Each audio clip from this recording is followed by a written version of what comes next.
बिस्मिल्लाहिर्रहमानिर्रहीम। अस्सलामुअलैकुम दोस्तों, क्या हाल चाल है।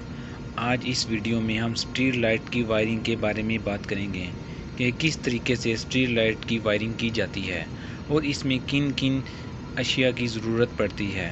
स्ट्रीट लाइट वायरिंग की जो है डायग्राम वो बहुत ही सिंपल है और आसान है। ये सबसे पहले हमारे पास 3 स्ट्रीट लाइट के पोल्स हैं, ठीक है।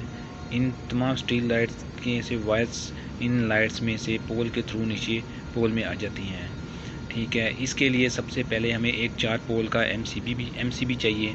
उसके बाद एक आरसीबी चाहिए, एक कॉन्टैक्टर चाहिए। कॉन्टैक्टर की ज़रूरत इसको ऑन ऑफ करने के लिए पेश आती है, ठीक है। तो इस तरीके से हमने जो कॉन्टैक्टर इस्तेमाल करना है, ठीक है, उससे हम इसको ऑटोमेटिकली ऑन या ऑफ़ भी करवा सकते हैं। तो इसमें डिफरेंट और थोड़ी सी अमेंडमेंट होंगी। इसमें जो 4 पोल का एमसीबी हमने यूज़ किया है वो 2 चीज़ों के लिए यूज़ किया है। नंबर 1 शॉर्ट सर्किट से बचने के लिए, नंबर 2 कोई भी ओवरलोड हो तो ये भी ट्रिप कर देगा। आरसीसी भी इसको अर्थ लीकेज की फ्राहम करेगा। यूँ इस तरीके से हम इन तीनों चीज़ों को इस्तेमाल करके हम अपनी स्ट्रीट लाइट्स के कनेक्शन का आगाज़ करते हैं। सबसे पहले हम अपने 3 फेज़ और 1 न्यूट्रल 4 पोल एमसीबी के इनपुट पे फ्राहम कर देंगे। उधर से सेम लाइक डैट आउटपुट को हम आरसीसीबी के इनपुट पे फ्राहम कर देंगे। कलर कोडिंग आपके सामने है, उन्हीं को आपने मद्देनज़र रखना है। ये इसकी पावर वायरिंग है। अब हम क्या करेंगे सेम जो कॉन्टैक्टर है आरसीसीबी के आउटपुट से सेम सप्लाई लेके मैग्नेट कॉन्टैक्टर के इनपुट पे फ्राहम कर देंगे। अब देखें, एक समझने वाली बात यह है कि इधर हमारे पास 3 फेज़ हैं और हमने 3 ही लैंप यूज़ किए हैं। बाज़ ऐसे होता है कि इस तरीके से 3 लैंप नहीं होते हैं, 9 लैंप होते हैं, 12 लैंप होते हैं। एक लाइन में काफ़ी ज़्यादा लैंप लगे होते हैं, तो हमने हर फेज़ के ऊपर उस लैंप्स को डिवाइड करना होता है। तो अगर 6 लैंप होंगे तो हमने हर एक फेज़ के ऊपर 2 लैंप लगाने हैं, ठीक है। अब हम इधर वेरी सिंपल समझाने के लिए आपको बता रहा हूँ कि पहला जो लैंप है उसको हमने रेड फेज़ दे दिया है, दूसरे जो लैंप है उसको हमने वाई फेज़ दे दिया है और लास्ट वाले लैंप को हमने ब्लू फेज़ दे दिया है, ठीक है। अब हम क्या करेंगे, इन तमाम लैंप्स को हमने फेज़ सप्लाई फ्राहम कर दी है और अब हम आरसीसीबी से डायरेक्ट न्यूट्रल सप्लाई लेके तमाम लैंप्स को प्रोवाइड कर देंगे। देखें, इस तरीके से सबसे पहले हमने रेड फेज़ वाले लैंप को हमने न्यूट्रल सप्लाई दे दी है। रास्ते में से जो वायर गुजर गया है उधर से ही हमने वाई फेज़ वाले लैंप को सप्लाई दे दी है और तीसरे लैंप ब्लू वाले फेज़ को उसको भी हमने न्यूट्रल सप्लाई फ्राहम कर दी है।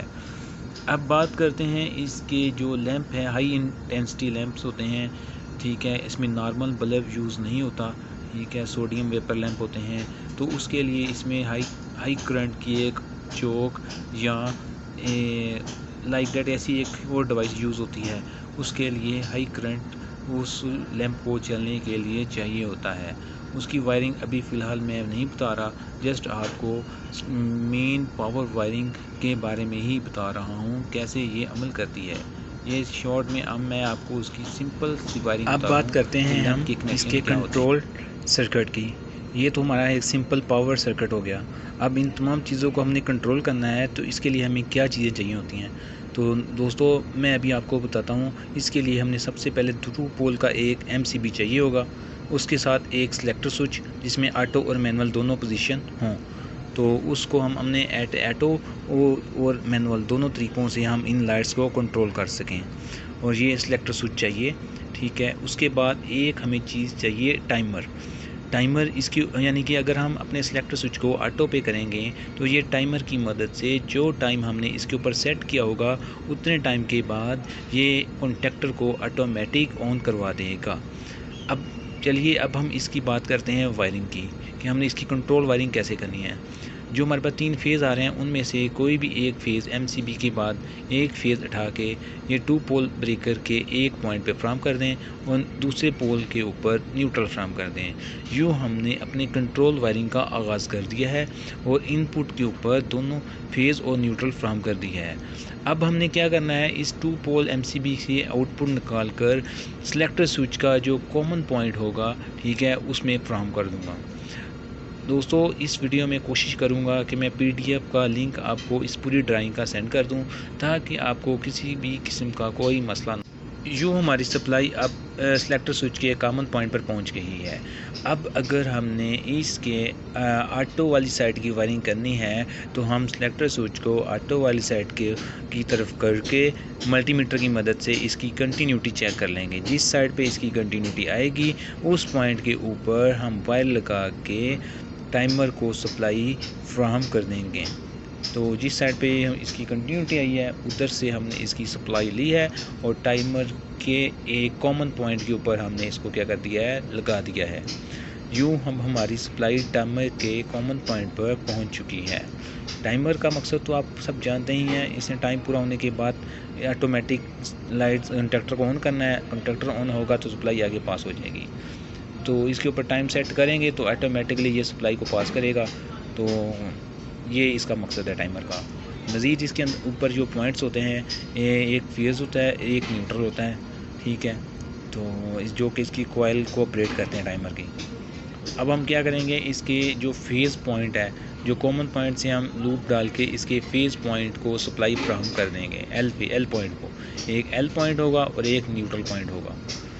यूँ नाज़रीन, अब हम क्या करेंगे, इसके जो दूसरा टर्मिनल है, ठीक है, एक यानी कि उससे साथ वाला जो पॉइंट है उधर से हम फेज़ आउट करके कंडक्टर के A1, जिस जगह पे भी A1 लिखा हुआ कंडक्टर के उसके ऊपर क्या कर देंगे, सप्लाई फ्राहम कर देंगे। अब देखें जी, सेलेक्टर स्विच को देखें तो अब हम इसको क्या करेंगे, ऑटो की तरफ टर्न करेंगे तो ये सप्लाई को क्या करेगा, ऑटोमेटिकली टाइम पूरा होने के बाद ये पॉइंट्स को क्लोज़ करेगा। तो ये हमारी सप्लाई क्या करेगी, मैग्नेट कंडक्टर के A1 पॉइंट पर पहुंच जाएगी। हम अगर हमने इस सेलेक्टर स्विच की मैनुअल वायरिंग करनी है तो हम इसको मैनुअल पे रख के इसकी कंटिन्यूटी चेक करेंगे कॉमन पॉइंट से। जिस साइड पे इसकी कंटिन्यूटी आएगी उधर से एक वायर लगाकर जो हमारी वायर जा रही है A1 पॉइंट की तरफ, तो उसके साथ हम इसको क्या करेंगे, लिंक कर देंगे। अगर हम ऑटो की तरफ करेंगे तो ये ऑटोमेटिक ये टाइमर के थ्रू इसको ऑन करवाएगा मैग्नेट कंडक्टर को। अगर हम मैनुअल करेंगे तो ये क्या करेगा, उस सप्लाई को बाईपास कर देगा और फ़ौरन ही कंडक्टर को लगा देगा। अब बात करते हैं न्यूट्रल वायर की। 2 पोल से हमने न्यूट्रल वायर ली है और इसके न्यूट्रल एंड पॉइंट के ऊपर हमने क्या कर दिया है, फ्राहम कर दिया है। यूँ हमारे टाइमर की जो पावर सप्लाई है वो कंप्लीट हो चुकी है। उसकी कॉइल को फेज़ और न्यूट्रल दोनों सप्लाई मिल चुकी हैं। उसी पॉइंट से हमने न्यूट्रल वायर उठानी है और मैग्नेट कंडक्टर के A2 टर्मिनल के ऊपर क्या कर देनी है, लगा देनी है। अब वेरी सिंपल, अब हमारा ये सर्किट, स्ट्रीट लाइट का सर्किट जो है कंप्लीट हो चुका है। उसकी पावर वायरिंग तो हमने पहले कंप्लीट कर ली थी और न्यूट्रल वायरिंग अब हम कंप्लीट कर रहे हैं। तो इसके मुताबिक हमारा कंप्लीट सर्किट तैयार हो चुका है। इसको हम ऑटो में भी चला सकते हैं और मैनुअली भी ही सेट कर सकते हैं। तो जैसे ही हम इसको ऑटोमेटिक करेंगे तो टाइमर के ऊपर एडजस्ट टाइम के बाद ये क्या करेगा, सप्लाई को मैग्नेट कंडक्टर के A1 और A2 की तरफ सप्लाई फ्राहम कर देगा, ठीक है। जैसे ही इसको सप्लाई मिलेगी तो कंडक्टर ऑन हो जाएगा और साथ ही लाइट्स हमारी ऑन हो जाएंगी। अगर हम चाहते हैं कि हम मैनुअली खुद जाके इसको ऑन करें तो हम इसको मैनुअल पर जैसे ही करेंगे सेलेक्टर स्विच को तो हमारा कंडक्टर ऑन हो जाएगा और तमाम लाइट्स क्या हो जाएंगी, ऑन हो जाएंगी। उम्मीद है कि आपको ये स्ट्रीट लाइट्स का सर्किट है बहुत पसंद आया होगा। काइंडली अगर आपको ये सर्किट पसंद आया है या इसके बारे में कोई आपको कोई सवाल हो, कोई मसला हो तो काइंडली आप कमेंट्स बॉक्स में लाजमी लिख के बताइएगा। तो प्लीज़ मेरे इस चैनल को सब्सक्राइब कर दें। ये एक छोटी सी काविश है आप लोगों के लिए। शुक्रिया।